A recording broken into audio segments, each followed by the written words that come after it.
Hello everybody, Sparkster1701 here, and today we're taking a look at another MicroMaster group that is confirmed for release with the War for Cybertron Earthrise series. We're taking a look at the Decepticon Military Patrol.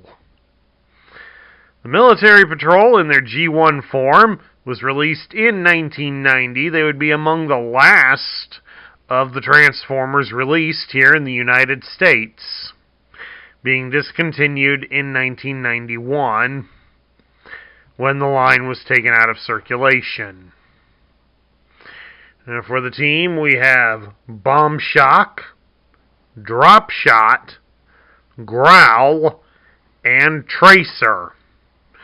Both Bomb Shock and Gurl have been reissued in the new Earthrise series, which, if you're lucky, is probably already available in stores right now. So let's take a look at these guys individually and see what we've got. First up, we're going to take a look at Bomb Shock. Bomb Shock here is the Military Patrol's leader, a veteran soldier who has seen more action than most other Transformers have been functioning. He's just become so desensitized to violence that he often ignores some of the excess violence that he suffers in terms of damage done to him in battle. But however, he is the most qualified soldier of the team and an excellent commander. And he is more than ready to take on any of them that thinks they can take over. He is more than ready to put them back in their place. He is a powerful warrior, and his tank cannon here can shoot off concussion bombs that even cause aftershocks that can still cause severe damage or destruction. So he is a tiny titan of terror. Articulation-wise, Bomb Shock can rotate his arms at the shoulder all the way around. You can bend him at the hip about 90 degrees, and he can bend at the knees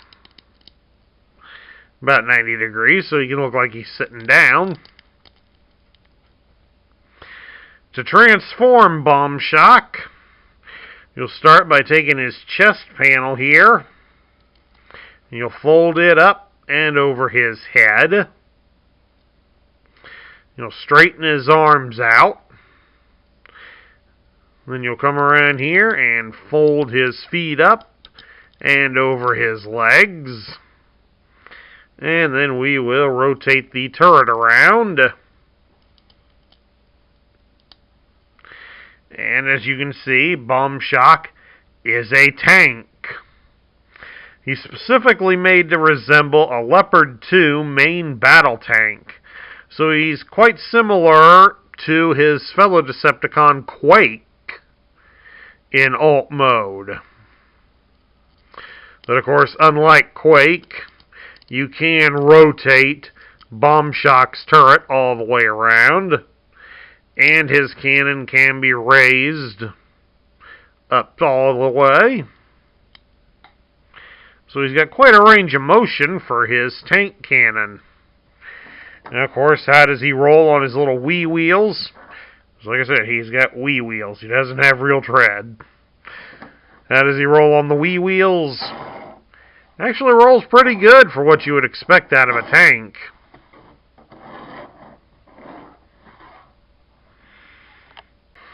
Next up, we have probably the most dangerous member of the team, Dropshot. Dropshot here refuses to be beaten back by anything, including pain. So much so that he's often been known to bash his head into steel walls to warm up for combat.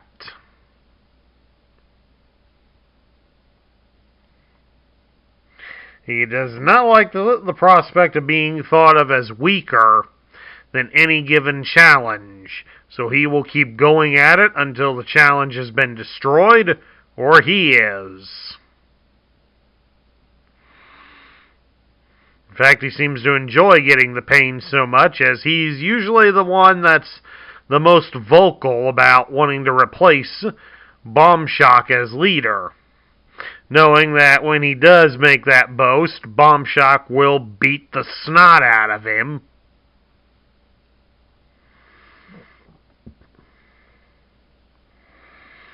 So, he often, as you can imagine, he often submits himself to unnecessary damage just to prove he's tough. And of course, you can see on his backside here, he has a cannon for his vehicle mode, which can be used as a machine gun, a launcher for explosive shells, or even a flamethrower.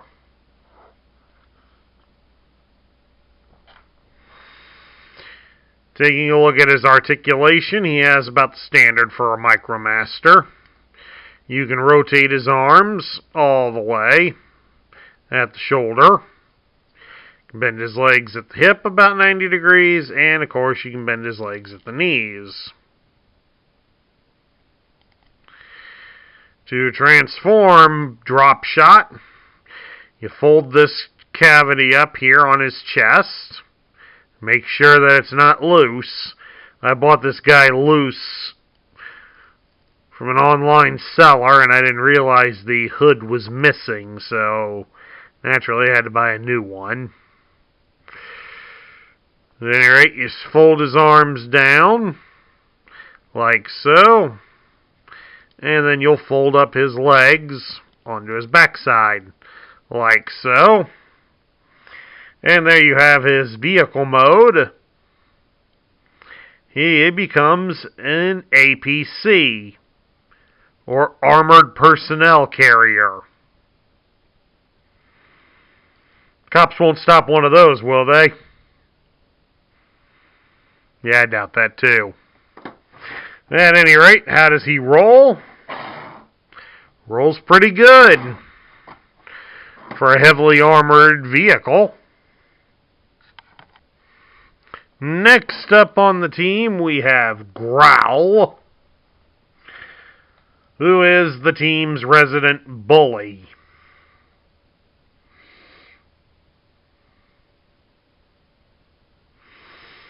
He's been known to assault anybody for any sort of slights against him.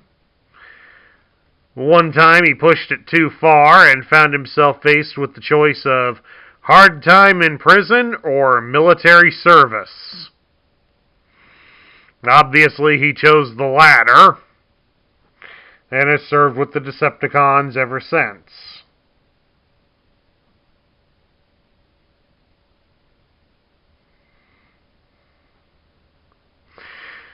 And while he's become a perfectly loyal trooper to Bombshock, he makes his challenges known as well, simply because everybody else does, and he doesn't want to come off looking weak or stupid.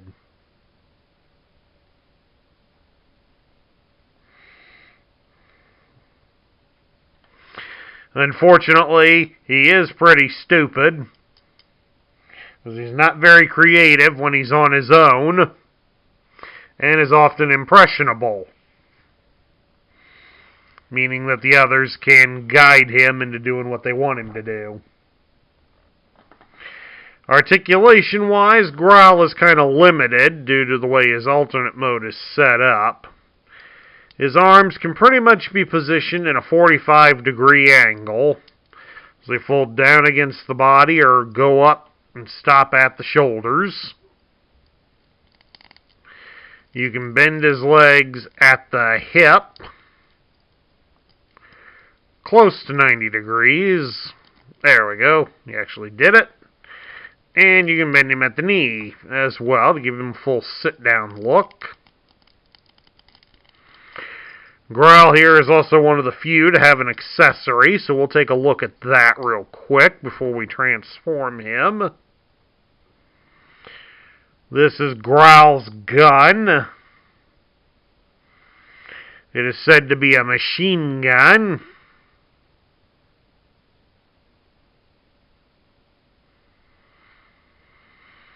It's kind of hollow on the underside, with the large post on it. At any rate, to transform Growl, you'll fold his arms down. Then you'll take the hood of the vehicle and fold it up over his head. And then we fold his legs up along the backside. And then, of course, you would remount the gun onto the top of the vehicle. And he becomes a combat support vehicle. More specifically, he is an FMC XR311 combat support vehicle, a prototype one that was manufactured in the 1970s. It was famously used in competition to be decided upon for use in the United States military against the Lamborghini Cheetah, which would later provide inspiration for the G.I. Joe Vamp vehicle. So he's got, for a relatively unknown character, his vehicle mode certainly has quite a history with the Transformers and G.I. Joe universes. So, rather interesting choice on Takara and Hasbro's part to go with this vehicle. It's a rather ugly looking vehicle, but given its history, I'd say it's pretty neat. Because unlike the Vamp that would later be inspired by its competition, he has his gun on top, and it can shoot all the way around, whereas the Vamp has the gun here in the back. But it also has it angled, so it could shoot at aerial targets. At any rate, how does Growl roll along? He rolls pretty darn good.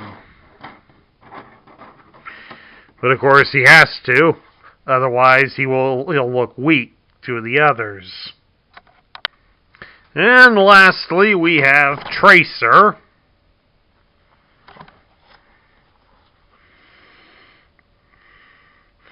Tracer delights at being the first one onto the battlefield, because then that makes him the first to engage the enemy. The problem is, though, is that he's often so eager to do that, he finds himself outnumbered, and it's a long time before anybody can get there to help him. And seeing as he's the only member of the team who can fly, that definitely puts him at a major disadvantage.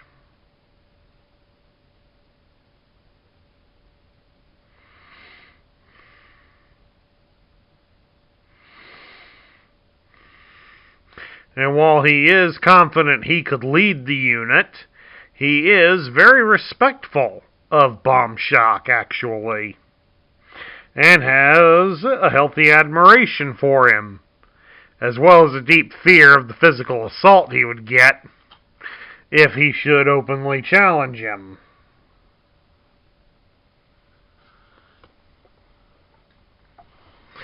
And yes, Tracer here does have an accessory, which we will take a look at in a moment. But first we'll take a look at his articulation. His arms do rotate at the shoulder, but they only go up to about here, going up, and then go straight down.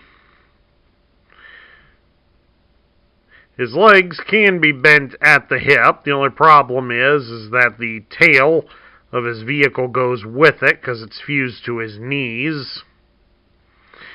And you can bend his legs at the knee as well. But again, it looks kind of silly because he's got this extra piece hanging from his knees. So, posing him by his legs really doesn't do much good. Now, as we get ready to transform Tracer, let's remove his weapon and take a look at it. It is a simple gray-colored rotor blade. It's exactly the same kind of rotor blade that was included with the Autobot Air Patrol on their member Blazemaster. So it's the exact same one, except it's in gray.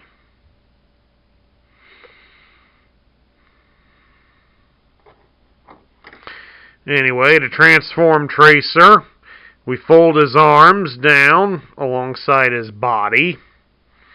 We'll take the front of his vehicle that's here on his chest and fold it up along with his head into the back.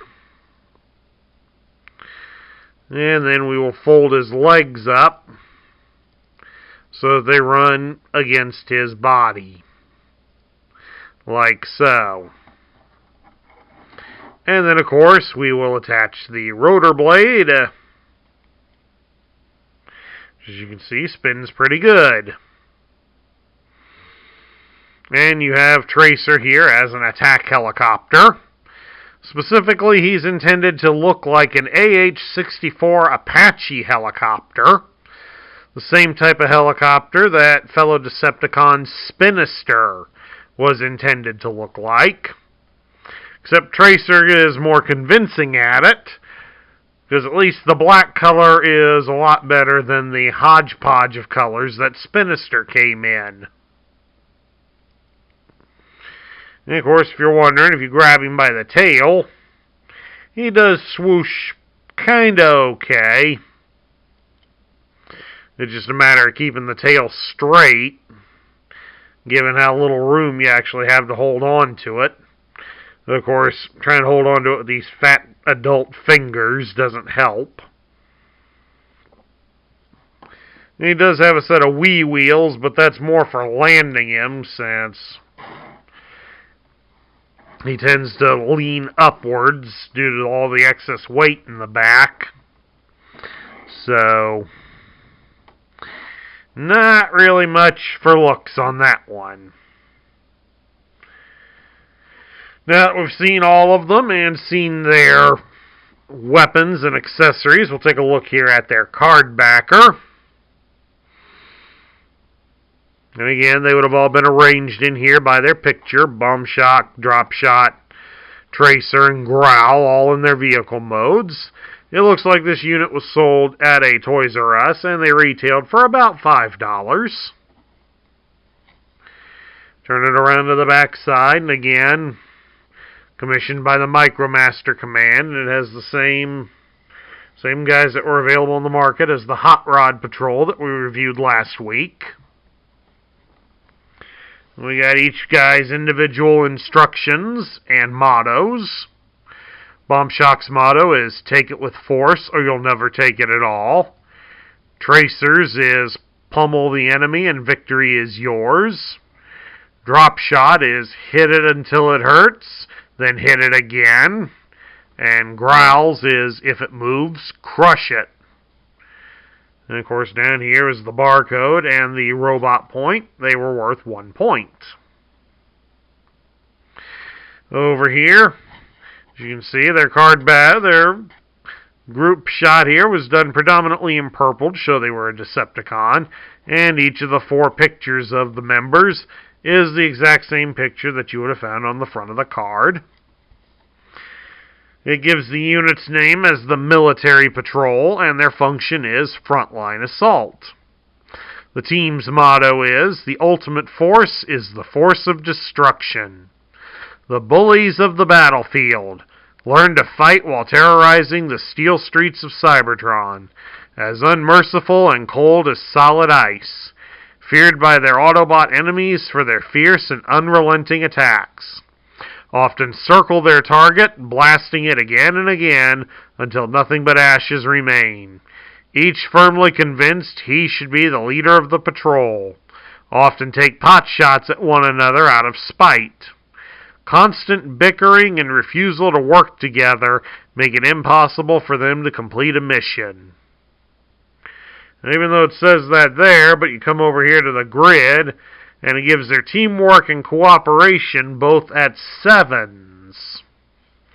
So, while they may constantly bicker and hate working with each other, if they've got those highest stats for their teamwork and their cooperation, they obviously are accomplishing something out there on the battlefield.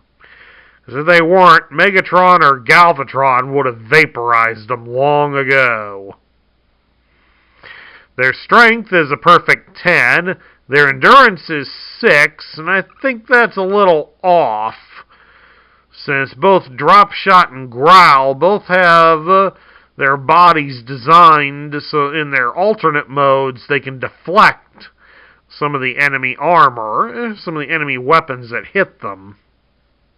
So I think that's a little low, but, well, whatever. Their speed is 9, their intelligence is 7, and their courage and skills are both 9s. So, they are obviously very powerful.